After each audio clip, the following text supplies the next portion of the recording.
Hey, this is Gerd Handel, and welcome to the Inner Light Project. This show is for anyone who's wanting to lead a happier, healthier, and enlightened life. Create more self-love, inject more joy and abundance into their daily life. Join me for inspiring interviews and spiritual topics so you can shine your inner light. Hello and welcome to the Inner Light Project. My name is Gerd Handel, and today I'm so grateful to share with you somebody who is helping people to own their inner wisdom and live with purpose.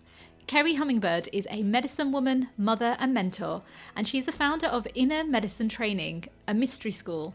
She is the author of Inner Medicine, Becoming One with Mother Earth for the Survival of Humanity. Hi Kerri, I'm so grateful to have you on the show and thank you for joining us today. Oh, thank you for having me on. I'm very excited to be here. Bless you. I just want to go back to the beginning of your story for the listeners. So, what was your life like before you became a medicine woman? I was a budding artist and had a 20-year career in technical writing in Silicon Valley. So I was straddling that line between, highly technical and scientific and precise and um, kind of boring. And and then the artistic expression and my heart's desire and my desire to be successful as a professional artist. And so in many ways they call that the eagle and the condor, the mind and the heart.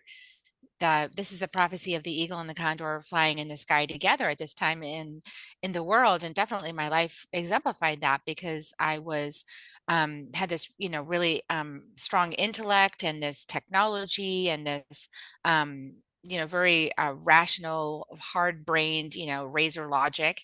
And then I had this very soft, heart-focused, creative expression, this innocence, this imagination.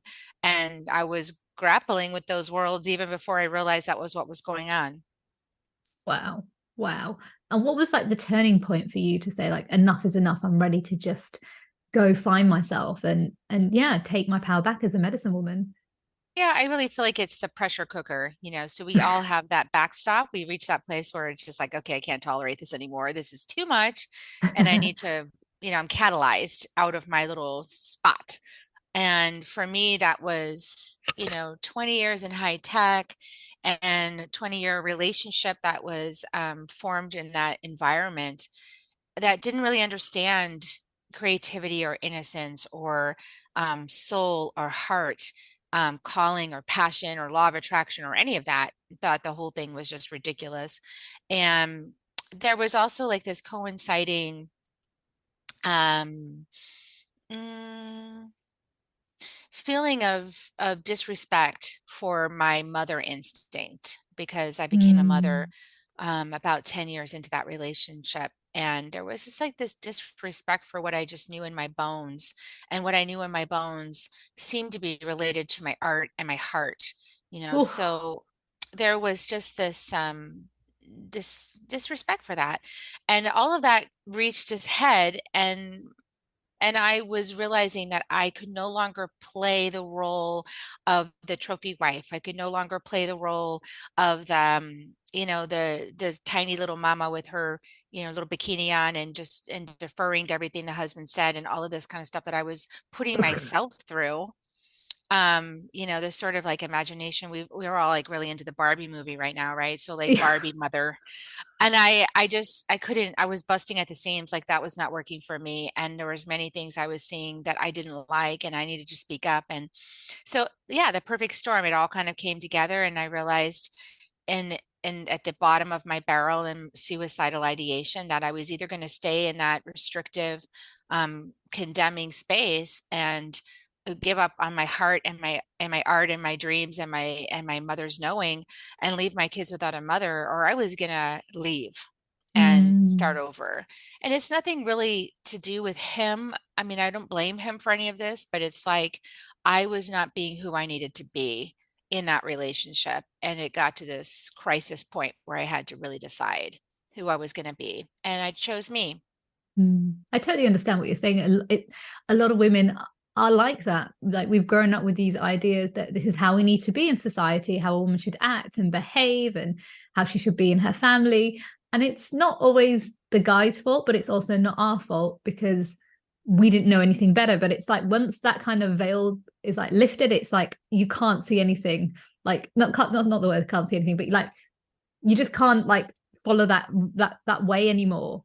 Like enough is enough, and you have no choice but to kind of allow yourself to be free, or you can restrict yourself. And I totally understand what you're saying. Like I remember when I was like, had my awakening, it was like, whoa, like this is reality. Like this is what I've been dealing with in a relationship. Oh no, this is so wrong on so many levels. And I also understand with yourself as well. Like when I had my awakening, like it was back over 11 years ago. Like I got to the lowest point of my life, and it was me running out of the hospital, being misdiagnosed with a cancer scare. And I remember hearing it's time to heal, and that was it. I had no choice but to just move forward. And it's so powerful when these situations happen. It's awful at the time, but it really is the catalyst for growth. It is. In the deep dark shadows, you find yourself behaving in ways that you never would have imagined you would behave. And you wonder, is this me? And and I also think that that sort of dark shadow takes us over to get us to see like this is where this path is going. This is the trajectory. Is this what you want? Is this really who you are? And we get to ask those big questions and make those answers that are life changing. And it's a really was one of my teachers, Alberto Vialdo, talks about the momentum tunnel and how our lives become this momentum tunnel of probabilities. It's like any change we make is so small that it's just more probable we're just going to have more of the same, just like in different variations.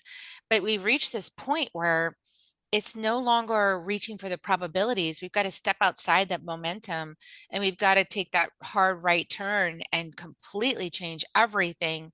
And that is what creates a potentiality. That's what opens a door to your soul, to your spirit, to that soul guided life, that heart guided experience of life, that divine life. And when you take that road, you start that mystery journey. And I call it taking the leap of faith. And then you set on the journey of releasing everything you thought you were, that great departure from everything you thought you were, and Mm. releasing the story of you, the identity even of you, because that's the only way to become the hollow bone, which is where all the mystery happens. All the great stuff in life happens when you're free from identity, when you're free from expectation, and when you can just show up present, every moment and paying attention to what's happening and asking yourself really deep questions like, is this really for the highest and best, or is this really who I want to be?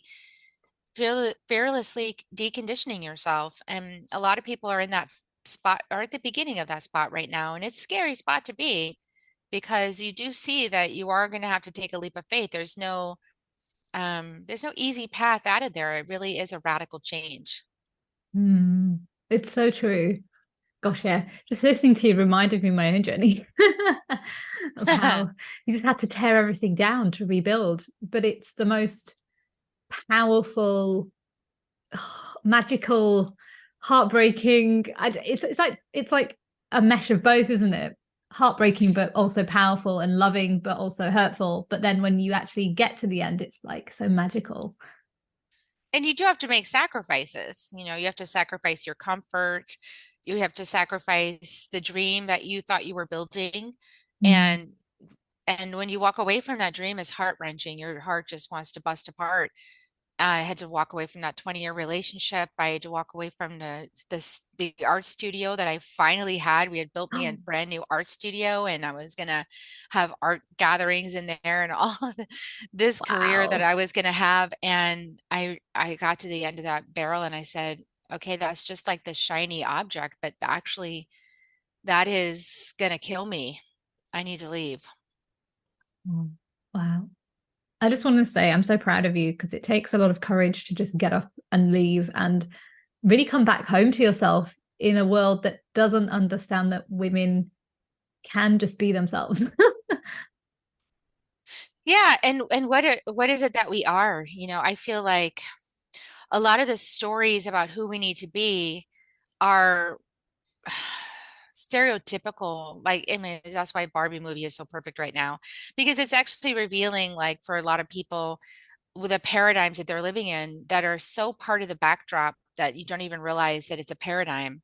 Mm. And when you start to wake up to it, I started waking up to it. You said you were waking up 11 years ago. Yeah, 12 years ago. 2011 is when I left that marriage. And then Wow. 2012 was when I really started studying with some teachers that of Toltec wisdom that started sharing the four agreements with me and telling me that my mind had been domesticated to be a certain way. And I could start instantly to start to see the truth of that. Like, yes, I have been conditioned. Oh my goodness. And I started off with a really good education. I went to Smith College, which is a really good women's college in the United States. And it was a feminine college, feminist college. So I thought I knew all that, but it creeps in and it Mm. takes you over if you're not mindful of charting your own course. And so when you really start to go down this rabbit hole of, gosh, how have I been domesticated to be and what's actually authentic for me? It's a very challenging path, but it's the path of liberation, it's the path of sovereignty. And so, of course, those great gifts are not free. They require your sacrifice, they require your dedication and your devotion in order to manifest those potentials that are the highest and best that you can possibly bring into being. And along the way of there is going to be lots of tests of faith and moments where you think you're absolutely crazy because everybody's telling you you are, but there's something inside your heart that says, no, I know I'm walking towards something very intensely meaningful and fulfilling and enriching for me. And along the way of that, there is this darkness that I'm walking through, and I can't explain to you why I'm so convinced I need to walk through it. Mm. I relate. I relate. Everyone thought I was going crazy when I had my like awakening, and they were like, "Oh my God, something's wrong with you." And I was like, "No, there's so much right about me. I can see clearly now." And they're like, "Are you sure?" And I'm like, "Yes." It's so fascinating. But can you explain to us about the mother goddess? Yeah, so the what's awakening on the planet right now, or as you know, as many people know, or I was starting to see, is this divine feminine, deep energetic. And so it's not necessarily about what body you're in. However, if you are in a female body, then you are going to feel it in a more precious way. I feel this mother energy, this feminine, divine feminine goddess, mother energy. And this is really in my inquiry over the last 11, 12 years is the awakening of the realization that we are on this conscious planet. She's not asleep, she's awake, and we are Mm. made of her. And as she wakes us up to that fact that our hearts open, our bodies open, these different perceptions open, this awareness beyond our mind opens up, and we can enter this communion with the divine through this planet. And that is what I call the mother goddess. This Mother Earth is a goddess, and we are on her. And she's called Gaia, she's called Pachamama, she's called Madre, so many names around the whole planet for this being that is so unconditionally loving and giving, that keeps us alive, that gives us this opportunity of having a physical experience, a tangible experience of ourselves as divine. And it's amazing when you start to wake up to this consciousness that she is in every single atom, every cell, and every space in between of our being. And she is talking to us all the time. And when we listen, we can be guided. Mm. And I remember during the pandemic, right at the beginning, right before it even happened, we were supposed to go on a pilgrimage down to Mexico to study with some of our indigenous teachers. And our teachers in the United States that work with these indigenous teachers, they canceled the trip. But my husband and I were like, no, we have to go. We have to go. It's just, we feel a call. Like there's just such a strong pull, even though there was fear, there was like, no, we need to go. And we went down to Mexico and we ended up staying in Teotihuacan, a beautiful place run by some Toltec wisdom keepers. And when we were down there, there was this labyrinth on the property, and Ooh. I was called to walk the labyrinth, and there were a lot of red ants on the ground, and the owner of the facility said, be careful. Like if one of those red ants bites you, you're going to feel it all the way up your legs, all the way. It's not going to be simple. And and I heard what he said, but I also heard the call in my body that Mm. you're going to walk just barefoot. You're going to walk around this labyrinth barefoot with these ants all over the place, and you're going to be okay. Oh my God. And I know you could just picture me walking, praying at the entrance and taking the first step, breathing, and then one foot hovering while the ants clear, placing the foot on the ground, next foot lifted, hovering, patiently waiting, placing it on the ground. It's like this listening was happening. And I made it all the way into the center and all the way back out without any bites. And I realized Wow. this is her showing me that I'm going to be safe through this pandemic. Like, although everyone else is going to be afraid, and although there'll apparently be dangers around every corner, and some people will experience those, I'm not going to. And in Mm. fact, I didn't. I mean, I didn't even get the virus until the very end. Like, I think it was 2022 in January. And before I had it, and it lasted a couple weeks and it was gone. And it was only because I said, just give me this thing, dang it.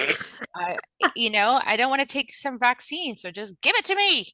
And and I got it within a day. So You manifested it. developed the antibodies and was fine.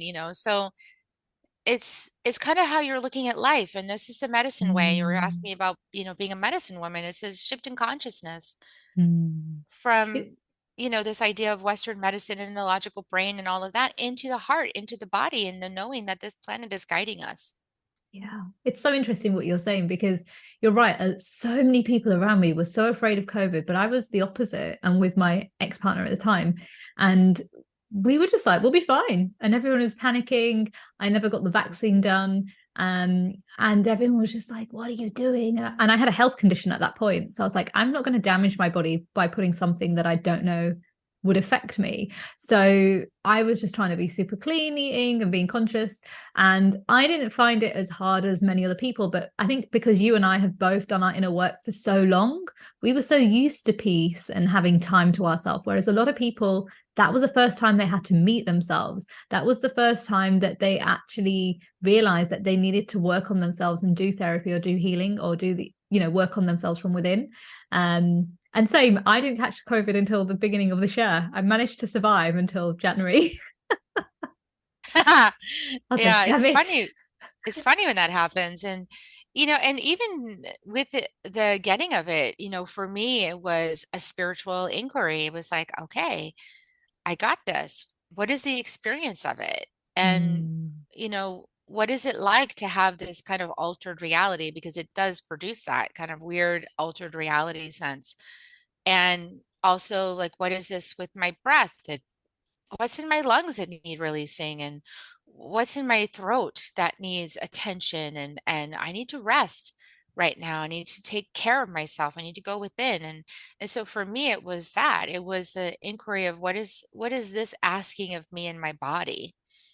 And I mm, had been really charging into the new year in 2022, and I was going to like have the best year ever in my business. And I was just plunging into the year. And then I got this virus because I asked for it. And all of a sudden, everything went slow. And I remember it was a year of great humbling for me. Like the entire year was all this humbling. And I ended up at the Holy Mountain in June in Ausangate in Peru, basically realizing that if I didn't work with others, if I didn't stop being a Lone Ranger, I was not going to fulfill my mandate. I wasn't going to fulfill my sole purpose, and that I needed to learn how to lean on others. I needed to learn how to let them in, how to ask for help, how to not just be the one that gives help, but the one that receives help, mm, and the one that leans on the arms of the men, because I was needing to have one guy on one side and the other guy on the other side just to make it through the Holy Mountain and back down again. It was quite humbling after having run, a dozen half marathons and marathons. To be in that spot was like, wow, okay, I do need support from the masculine. I do need to be able to receive that. And we're not going to be able to do it alone. This isn't a one person gig. There's no like savior this time. There's no Jesus to come down from the clouds and save us. Although I'm sorry to disappoint everyone who thinks there is, but that's not going to happen this time. It's really about accountability. It's about every single soul deciding to be accountable for how we're treating this planet and how we're treating our bodies and our Mm. relations, all of our relations, and stepping into accountability for that and being the choice that this is where the buck stops. I'm no longer going to be in my victim consciousness. I'm going to step into being a sovereign co-creator, and I'm going to fulfill the prophecy of being a caretaker for this earth and all of its creations, because that's who we were meant to be. And we got a little lost inside of our own self delusions and obsessions and our own human drama. And now it's time to come out of that and really wake up. And there's a lot of things supporting us in that transformation. But that's really where we're at now. We need to stop being lone rangers. We need to come in back into community, back into tribe, like you said. A lot of people had been in all these communities and been in all these at work and been in the outer world and focused there, and then had to go within, and we're challenged by that. And after a certain period of that, you got to go back out. And that's where people are now. It's like, okay, go back out, but in a different way. Don't do it the same way as before, because we're not the same people. This isn't the same planet. We've changed, and we need to allow ourselves to be different, coming back out into tribe together in a new way of connection, in a new, more conscious way of interacting with the planet, and new systems, new structures, new schedules, even, and new expectations, and maybe no expectations, maybe letting those go and seeing what unfolds every day. This is where we're at, and we're in the middle of that process. And at the beginning part, of course, everyone's trying to put it back to normal the way it was before, but we're going to soon find out that's not possible. So we're going to need to adapt and evolve or die. And that's the conversation I really have been having out there in the world is, what's your choice? Do you want to be here on the planet? Do you want future generations to survive? If you do want that, that requires diplomacy, that requires change, evolution, transformation, that involves being coming from a new consciousness. And if you don't, then we can continue fighting, and disagreeing with each other, and while the dominoes fall of the fifth extinction, and we can just become in unity when we all die. So, which one do you want? I'd like to be when we're, alive, and we have descendants on the planet, and we have life, wildlife, and plants and jungles and oceans that are clean. I'd like it to be like that. But that requires us to come together and all of us to do the work. So fascinating what you're saying. It's so true. Nothing will be the same again because I guess you're right. Like, yeah, we had to go like within even more on a deeper level during COVID, but now it's finding a new way of being where we don't have to be rushing so quickly. We can balance ourselves with the feminine flow and actually create more magic in communities than ever before. But I think before everybody was like rushing and it was always non-stop and nobody actually took time to actually reflect, where I think is what COVID did is it kind of shifted that and made people go within, but then also how do they want to be and who do they want to be moving forward? I don't know, it's just fascinating with what you're saying. There's a lot of unresolved questions, and some people are going, back into the busy life, and I see it. And I don't usually drive that many places. And if I go on the freeway around Austin here, I'll see people driving like complete maniacs. Like, it's just like, wow, you're in such a hurry. And I'm reminded of myself, like in my younger years, because I was also very frantic and impatient and trying to get everywhere fast and get out of my way. And I thought, okay, well, that to me is also a sign that we're going to hit a wall again. And because hitting that wall like we did with COVID is necessary, we have to hit the wall. And when we hit the wall, we get to make another deeper level decision. Because, these decisions, these choosing the potential instead of the probability, it takes some repeated wall hitting to decide that. And so collectively, I predict we're going to hit some more walls before we really decide, okay, yeah, the probabilities aren't working out for us. We have to go into radical transformation as a collective and head into those potentialities instead. And there's a lot of things happening on the planet. I'll mention one thing, but there's a lot of ways that nature is conspiring to help us make those choices. One of them that happened a couple weeks ago, or last week, I think, was there was an incident in outside off the coast in Australia where a pod of whales literally formed a heart in the ocean Mm. before flinging themselves onto the shore and committing suicide. Mm. And this is waking us up. These these animals, these conscious beings in the water, and they are arguably smarter than humans, are Mm. telling us this is not sustainable. And we're going to show you it's not sustainable by taking this loving action to wake you up, by gifting Gosh. ourselves, sacrificing ourselves to wake you up. Yeah. It's so fascinating, isn't it? Mother Nature's always showing us, even like with the fires, the forest fires, the tsunamis and everything, it's always a sign, isn't it, that we're not taking care of Mother Nature and things need to shift. We need to get in harmony with her, and this is the mother goddess conversation. We need to listen to Gaia, but we need to give ourselves space to do that. Listening doesn't happen in one, two, three. It's Mm. nice when we set aside 10 minutes to meditate. I was like, and that's a good step, right? So I want to celebrate anybody who's like at that place where I can set aside 10 minutes to meditate during the day, and that's all I can do right now, but I'm doing it. Awesome. Great. And the deep insights happen when you can give yourself a space to drop in that's more like a few hours, and when we do that in medicine journey over the course of a whole evening, this is why it's so transformational and healing, that why many people are going to plant medicine journey, I believe, is because the plant helps people relax enough to drop in. But Mm. the plant is facilitating a healing space and is helping, but what's actually doing the healing is your own consciousness from dropping in that long into yourself. That's what's doing the healing. It's you being with you that's doing the healing, that's awakening you. It's the plant is just helping get you to the door and help you walk through it. But you're actually the medicine. You're the one that's doing it. That's why my work is called inner medicine. You're the medicine. The plant is simply helping you get out of the way of your chattering mind and your sense of responsibility and self-importance. And I have to rush and hurry and do all this because I'm required, and all of that conditioning to get you to drop in and get quiet and still and present enough with yourself that these deep foundational inner shifts can happen that change your potentials, not keeping you in probabilities, but changing the potentials for something new to happen. And that's on an individual basis. And we need to do that collectively.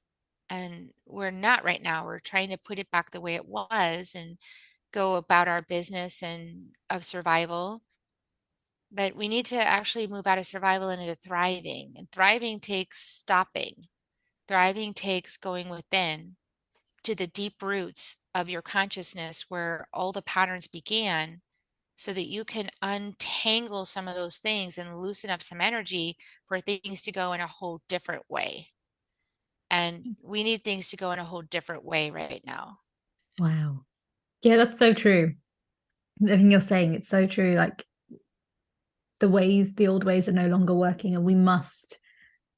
It's almost like we need to go back to, I don't know if you feel this, like when we were growing up, where everything was okay, it was chaotic, but it wasn't chaotic as it is now. And there was no technology, well, there was technology, but there was no internet at that point. We spent more time in nature, we played out with other people, we had a community. It feels like we need to come back to that, but in a newer way. And it's true, yes. And this is why a lot of people are called by indigenous teachings.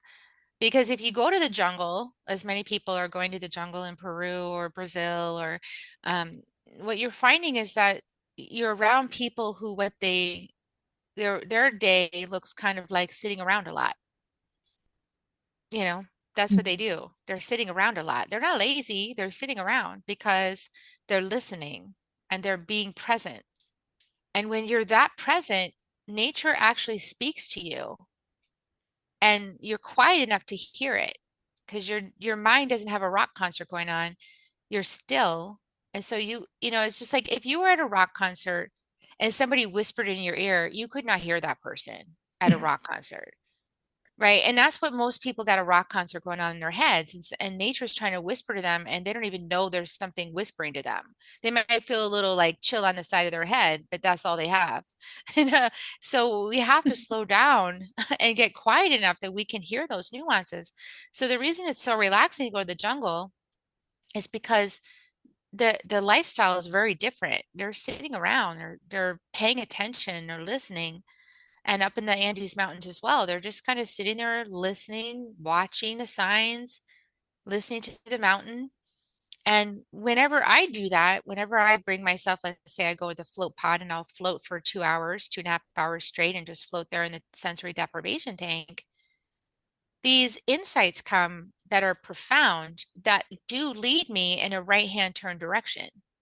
It requires that slowing way down in order to get to the place that I can challenge my assumptions, or that some new idea comes in and that potential, and I wouldn't automatically reject it because it doesn't fit my paradigm in my mind.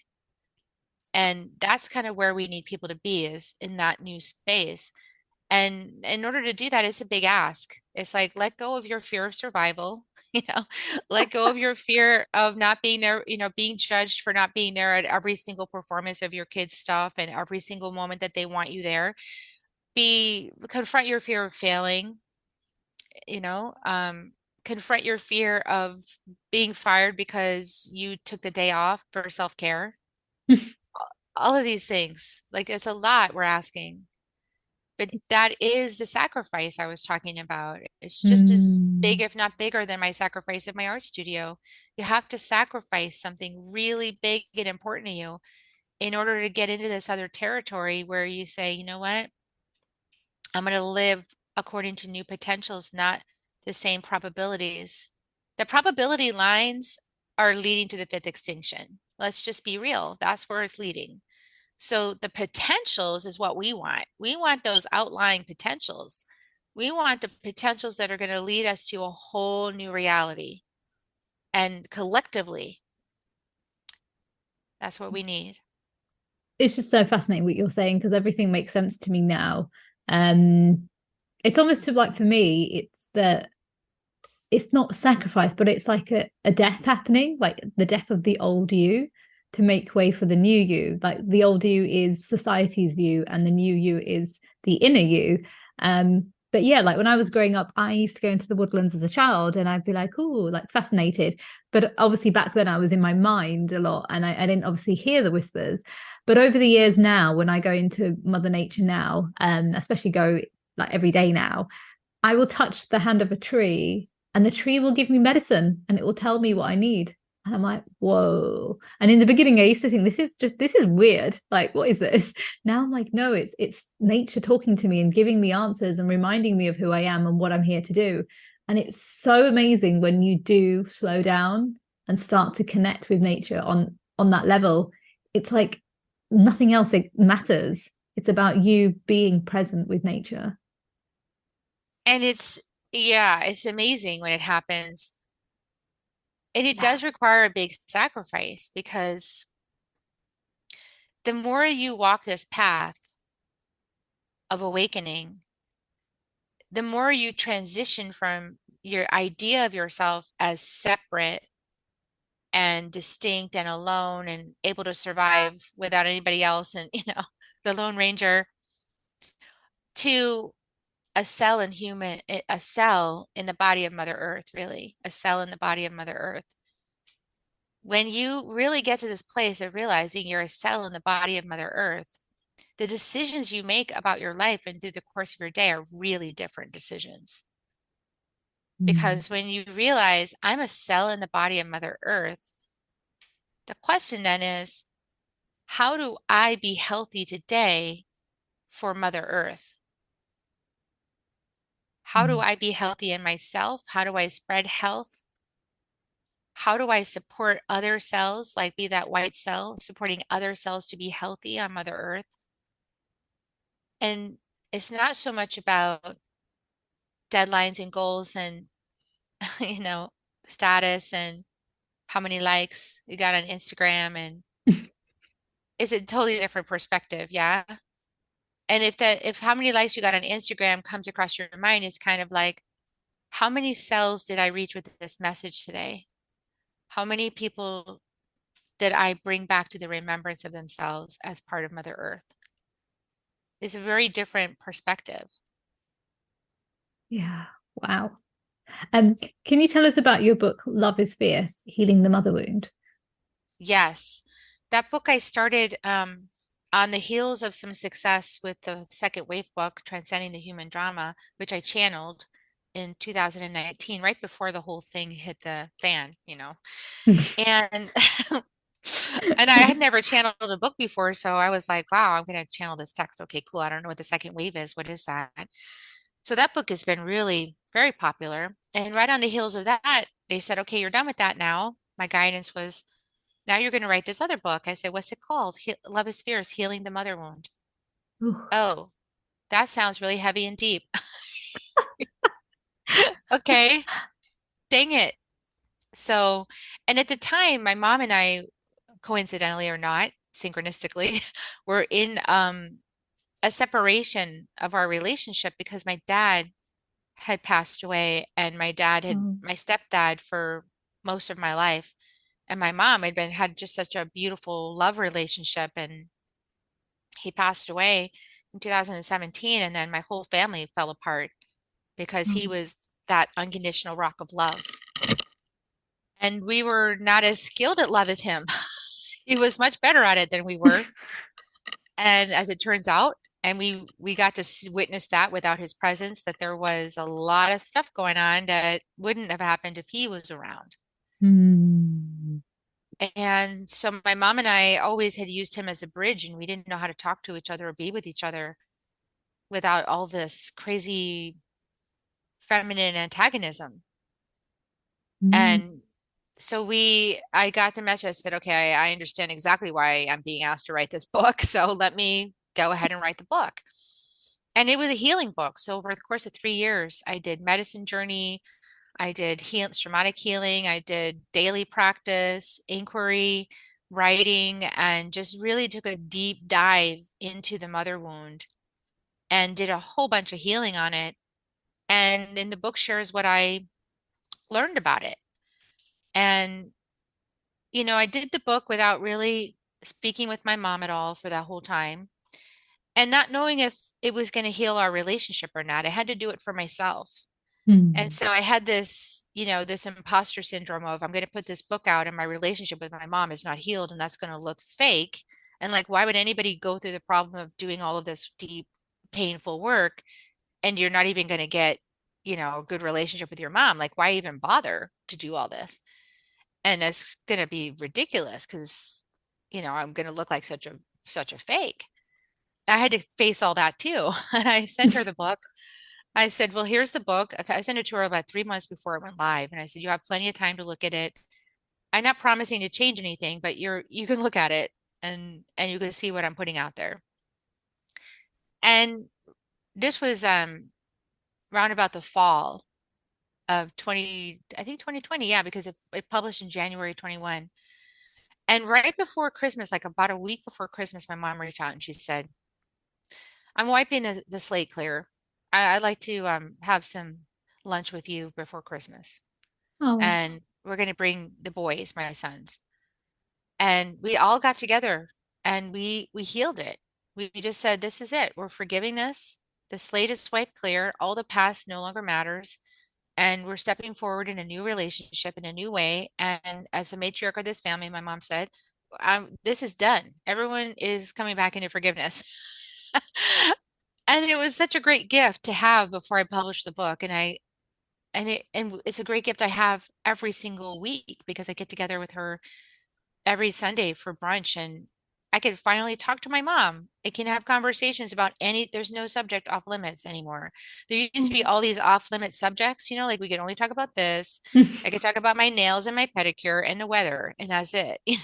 Anything else is going to start a fight.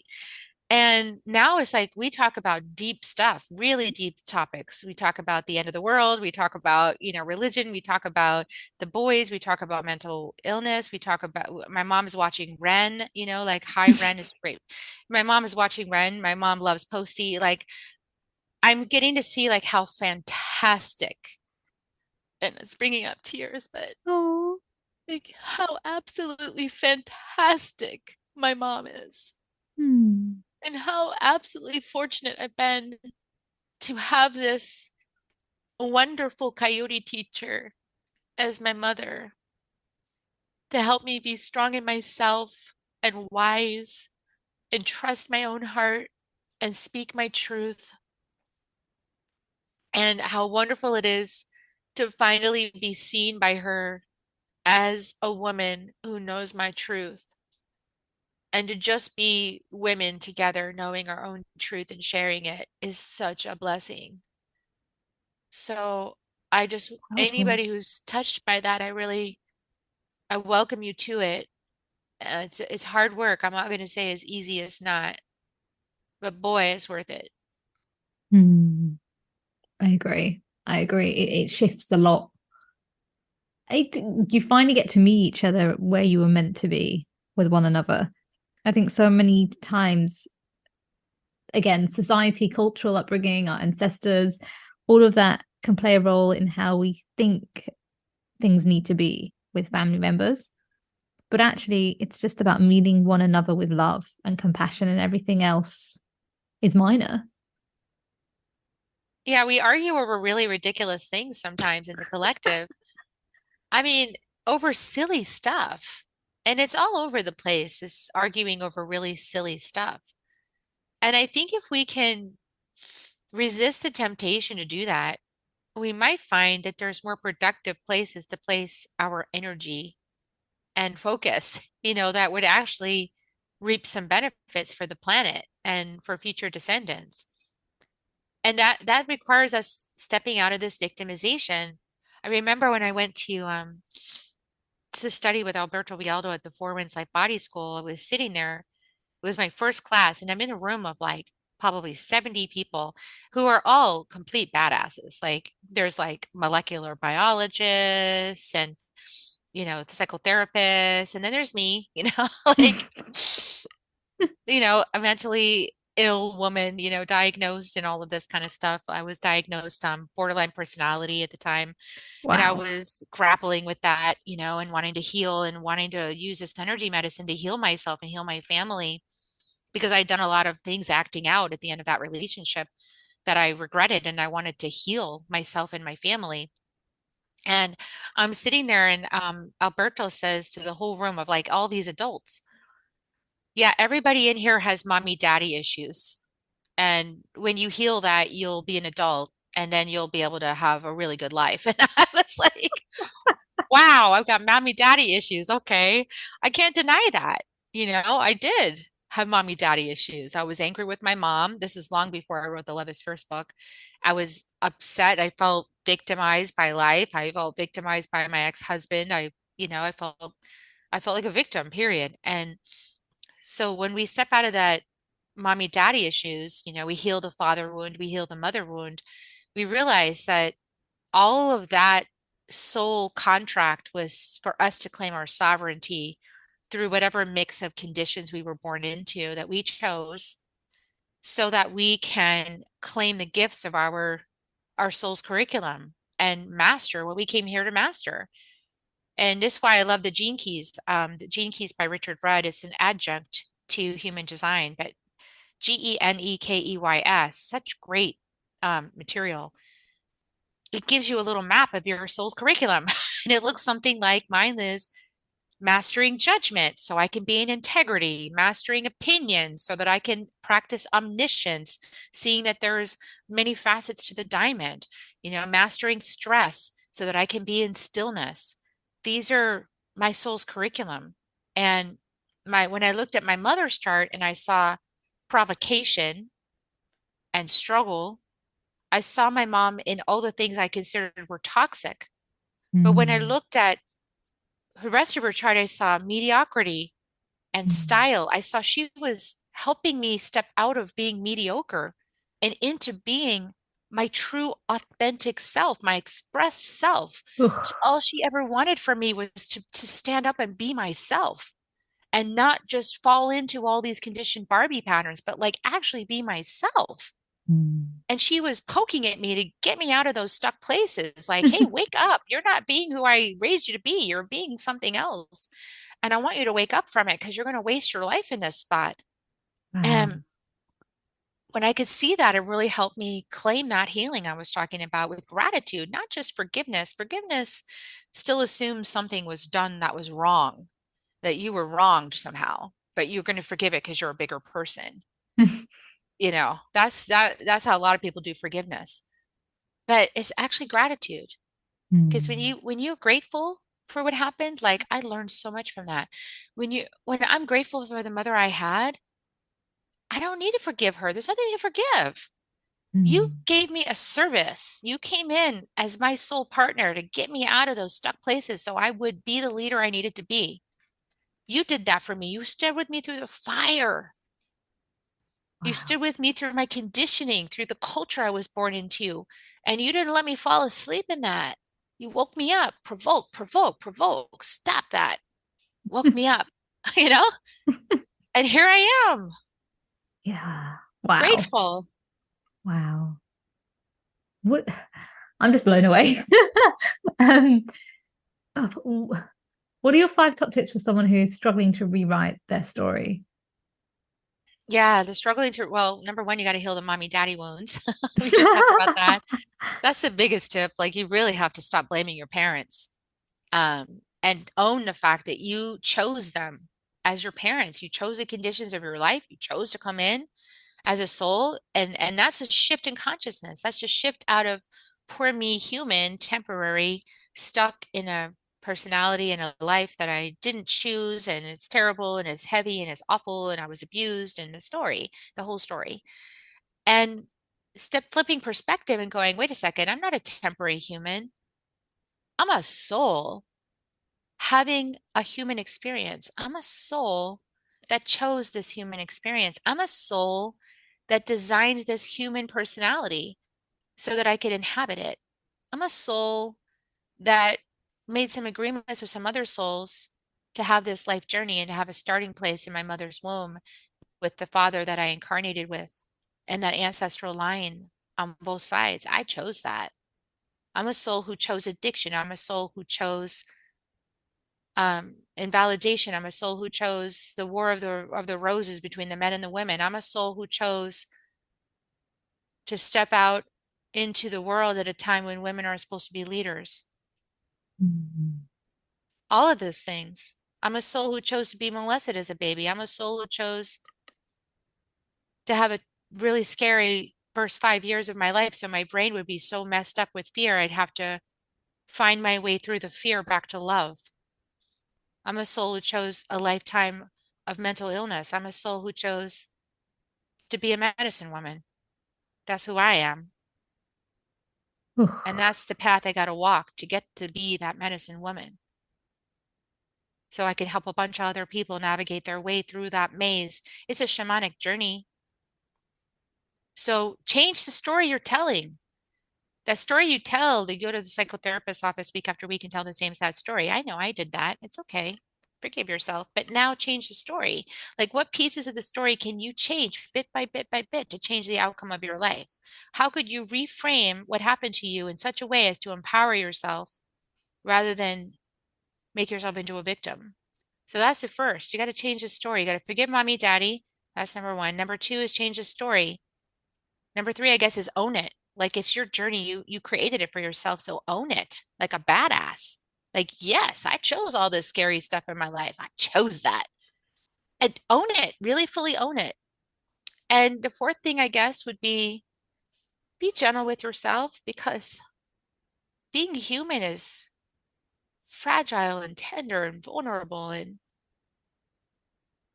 man, it can just open you up in so many ways. A tender heart. Be gentle with that heart. That heart deserves love and compassion. So be gentle with you. And I always say the fifth one is, once you get all that for yourself, share it with others. Help others become liberated from this matrix of suffering that we have collectively created, and now we're dismantling it. piece by piece by piece so we can live authentic and true and free and create something completely different than what we've been experiencing the last several thousand years. The Piscean age has been such a great lesson, but now we're on to new lessons. The Aquarius age is offering us new potentials. So we want to harness those with both hands, like grab them, grab that bull by the horns. We want to take it on. And we can't do that from a victimized place of the Piscean age, expecting a rescuer to come and save us, with like flowing robes and long hair. That's just, first of all, that's not even what Jesus looks like, but okay. We just, we don't, we don't need that. We're here to rescue ourselves. We're here to empower ourselves. We're here to cultivate deep inner medicine through our life's experiences and do it with support. Yes. Like Jesus cheering you on in the clouds, but like you're the one doing it. You're the one doing it. Stand up. Stand Wow. up. Oh, that's so powerful. I've just got one more last question for you. What are you most grateful for? What am I most grateful for? The journey. I Mm. would say being able to take the journey, which ultimately is